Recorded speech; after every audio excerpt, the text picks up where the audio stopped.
Ben, I have been making fun of Mighty Number 9 for months. Why? Just the way that I was not feeling its visuals. Yeah. I was not feeling its vibe. I was not feeling the dashing and everything. And you come back from E3 and you tell me what you saw is promising. It is. And it I'm is so promising. excited to do this Just Played. I am too. I think that's the right word. It's tough when you make a spiritual successor to something, right? Like, Yeah. I feel like you have this burden of appeasing people that have loved the thing that you're successing forever. You're right. You want to make something that feels familiar to them. But you also just don't want to copy it outright. Right. And I feel like Mighty Number 9 does that. It's basically Mega Man, except for a few minor tweaks. And I think the way to talk about it is like the ways that it's similar to Mega Man and why that matters, and the way it's different. Okay. Why that matters. So which one do you want to do That's our first? framework. Let's Yeah. start with the ways it's similar. Okay.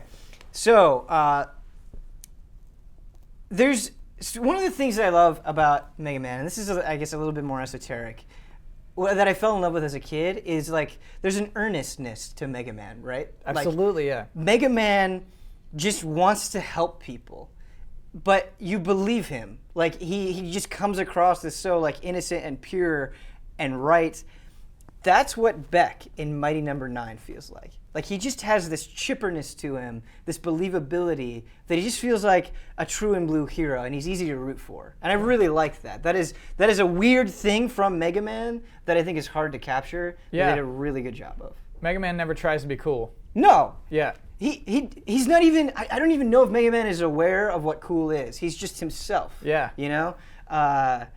And I like that. It's hard to get across. Hopefully, like the B-roll, you can maybe hear a voice sample or something. But I think they do a really good job of that. The other thing that I like, every time I sit down and play Mega Man 2, I do it on my 3DS.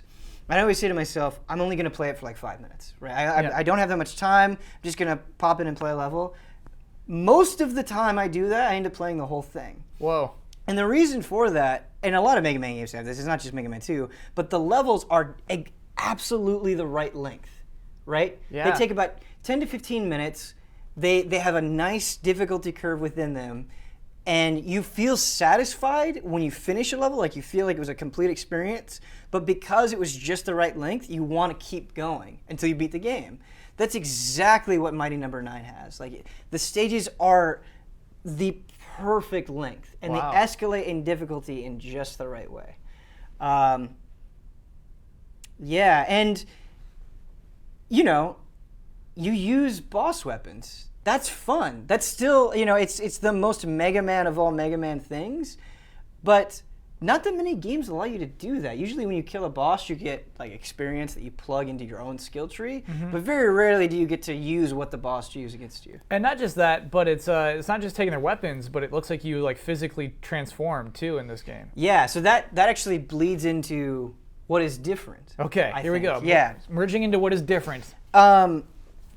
So let's just hop right into that. There was a section of, I played, I believe his name was Pyroman's stage. Okay. And there was a section of the stage, I was like breezing through the entire stage. There was this one section, this platforming section, where you would walk on these platforms, and the platforms would fall down. And as you would walk across the platforms, there would be pillars in the background that would fall into the foreground and crush you. And it was difficult. I was trying to dash, but lining up the timing was tough. You could definitely do it. You could get through. But one of the guys said, hey, if you use this weapon that you acquired, you will transform into a tank, and this section's no problem. And I did it, and it made that section so much easier. And Mega Man absolutely has things like this, but most of the time it's like this enemy is weak to this type. Yeah. Very rarely is it like traveling through this section of the game is easier. Right. Sometimes it's like a dart you can shoot in the wall and then use that as a platform. Right. But So hold on, you turned into a tank? yeah, well, sort of. I had treads. Okay. My Beck had treads, and I'm thinking about what I just said with the traversing, and I guess you do have Rush, who makes things easier, but I almost consider that separate from your boss power-ups. Absolutely. I guess the point I'm trying to say is the weapons that you collected felt a little bit more multifaceted Yeah. than they did in old Mega Man games. Another example of that is there's this propeller blade. I don't know which boss you get it from. In the demo I was playing, I had all the boss weapons, Sure. so I could mess around with them. And you could throw the blade, and it would kind of curve up, and so it would have like a nice angular attack. If you were having trouble reaching somebody, this blade could get to them. But you could also hold down the jump button, and you would get like a nice floaty Mario Tanuki like jump. Cool. And so having both of those elements made it extremely useful. Because I feel like a lot of times in older Mega Man games, outside of like the Metal Blade and Mega Man 2, I would only use the suits when I absolutely needed them. At a boss fight. Yeah. Yeah. And so here it felt like, no, this is something I kind of want to use all the time, or would use in a greater capacity than maybe I'm used to. One of the funnest part about Mega Man is like utilizing that. Yeah. It is cool to take an enemy's powers. Right. Yeah. Yeah. I love that. And it's just a really good way of sort of changing about how you think about a situation. Yeah. Because you'll get stuck and you're like, wait, what tool can I use to get past this? It's just such a satisfying moment. The other ways that it's different, I mean, one of the biggest and most obvious ways, and something you didn't like initially, is when you basically don't have to kill enemies outside of bosses.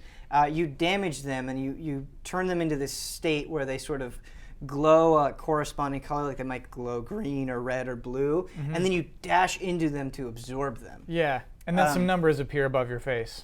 Right. And all that is that's how quickly you absorb them after turning them into that state. And that just goes into your rating at the end, what your grade is. But what's interesting about it is once you absorb them, you get a little bit of a boost, right? So if you absorb the red guys, your basic like power pellet shots do more damage. Is that a temp boost? It's a temporary boost. Okay. And so once you get the buff, it'll be a circle, and that circle will slowly tick down until it's gone. Now, there were things I really liked about it and things I didn't really like about it. And the things that I liked about it is it makes the action more frantic than it is in a Mega Man game. Because it's a lot easier to put somebody into the state where you can absorb them than it is to kill them outright. It takes way longer to just kill them outright. And so you're strongly incentivized to absorb them. And what this means is you're dashing a lot more. So I feel like Mighty Number 9 is it's more akin to like the X series than it is maybe like Mega Man 1 through 9. Because in Mega Man 1 through 9, I feel like a lot of the ways that you fight enemies is you sort of plop down, shoot them, jump at the right time, plop down, shoot them. Yeah, while doing the charge shot the whole time too. Yeah. Yeah, and because you're more agile, I feel like they can throw you in more chaotic situations. Like, there are a lot of times where you have to dodge a bunch of stuff coming at you while absorbing dudes. And there are also cool ways that they put it into the level design as well, where it's like, okay, you need to cross this huge chasm. There are spikes up here and spikes down there. The only way that you can do it is if you keep absorbing people along the way to sort of create your own path. Cool. And that's really cool. Yeah. What I don't like is the buffs. Maybe I just haven't played the game enough, but the buffs don't seem all that worthwhile. Like, my shots are a little bit stronger, or I'm a little bit quicker. It wasn't enough of a benefit for me to really notice it or for it to have a strong impact on the game. So I thought that was kind of a bummer. So to me, and this might have to do with the dash, the levels just seemed kind of big and empty from what was shown early. Okay. Do you know what I mean? Basically just little going on in the background. Like not as, like Mega Man levels are tight. Maybe just because we're in 4.3, but it just feels like a very tight, compact thing. And then here everything's just kind of blown out and expanded, very spacey. Yeah, that's a really interesting point, Kyle. Think about, did you ever play Mega Man 8? That's the PlayStation one? Yeah. Yeah. I played it for a little while. Okay. Do you remember Clown Man? Yes, that's the one I remember the most. Yeah, and there's a reason for that, because like that stage has so much personality in it. Like you talk about things going on in the background. Yeah. Constantly in that stage. Yeah. And it's so bright, it's so colorful, and it's like if I were to make a stage based on a clown, like this is the best way that you could do it. And there are so many unique mechanics in that stage as well. But you're right. Mighty Number 9 doesn't have that. There's not as much going on. Like the things that I was talking about, the sort of like pillars that would come from the background and go into the foreground, the only reason it felt like they were there was so they could be that obstacle, right? Yeah. There aren't these small touches that really bring the stages to life. The city stage looks kind of cool. I think that might just be That's the the intro. tutorial Yeah, stage. the tutorial. Yep. Yeah. It's an interesting point, and I think my hope is, based on what I saw, there's enough to the characters and they're likable enough that not having that detail in the stages won't bother me as much. But you're right. It doesn't have the same level of detail as the best Mega Man stages. It is pretty crazy, though. I mean, that the characters are fully voice acted. Like, Yeah. they're speaking. Right. Yeah. And I don't know what it is. This is probably just me. This is something I have to get over. But when you think about a Kickstarter game and voice acting, I automatically assume the worst. Yes. And that's smart, right? Yeah.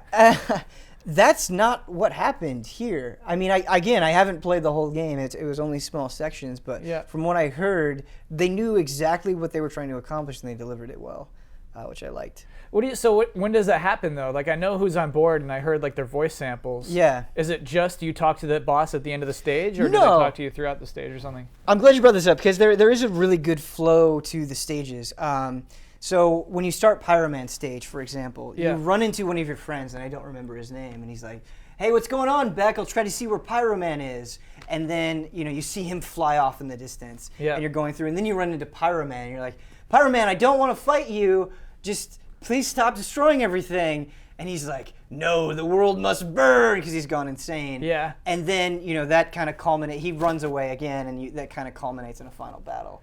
And so it's not just like an obstacle course to the end. You do have a little bit of interaction that I think adds a lot. That stuff I totally dig, Yeah. especially in terms of progression within a level. Mm-hmm. That it's not just like an enemy who appears at the gate. Right. That you're interacting with it ahead of time is pretty cool. Yeah, I agree. There's maybe not as much as I would like, but I'm super appreciative that this stuff is in there. When does this game come out?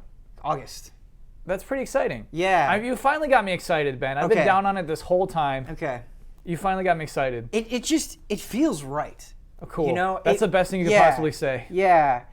Again, it's the hardest thing to articulate, but as someone who's really wanted a Mega Man game like this for a long time, that was the most important thing to me. I think we need to stream the crap out of this game. We'll stream the crap out of it. Yeah, I'm excited. Thanks for the discussion, Kyle. Thank you.